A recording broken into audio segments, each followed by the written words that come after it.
మాతృదినోత్సవ చరిత్ర. మాతృదినోత్సవాన్ని మొదటగా అమెరికాలోని అన్నా జార్విస్ అనే మహిళ తన తల్లి జ్ఞాపకంగా ఒక రోజుని ఏర్పాటు చేసింది.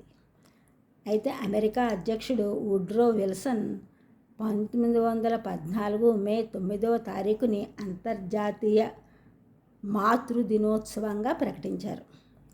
అమెరికా కాంగ్రెస్ ప్రతి సంవత్సరం 2వ ఆదివారం మాతృదినోత్సవంగా జరపడానికి నిర్ణయించింది.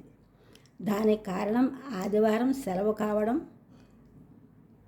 తల్లితో ఎక్కువ సమయం గడిపే విధంగా అలా నిర్ణయించడం జరిగింది. భారతదేశంలో తల్లికి ఎప్పుడూ ప్రథమ స్థానమే ఉంది. మాతృదేవో భవ, పితృదేవో భవ, ఆచార్య దేవో భవ, అతిథి దేవో భవ అని మన సనాతన ధర్మంలోనే ఉంది. కరుణశ్రీ జంధ్యాల పాపయ్య శాస్త్రి గారు తన శతక పద్యాలలో వ్రాసిన పద్యాన్ని చూసినట్లయితే, కష్టపెట్టబోకు కన్న తల్లి మనసు, నష్టపెట్టబోకు నాన్న పనులు, తల్లి తండ్రులన్న దైవ సన్నిభులురా లలిత సుగుణజాల తెలుగు బాల. 100 సంవత్సరాల క్రితం వ్రాసిన పద్యం ఇది. ఈ ఛానల్ చూసిన అందరూ కూడా సబ్స్క్రైబ్ చేయండి, షేర్ చేయండి, లైక్ చేయండి, కామెంట్ చేయండి. సబ్స్క్రైబ్ చేసిన అందరూ కూడా కృతజ్ఞతలు, షేర్ చేసిన వారు, లైక్ చేసిన వారు, కామెంట్ చేసిన అందరికీ కూడా ధన్యవాదములు.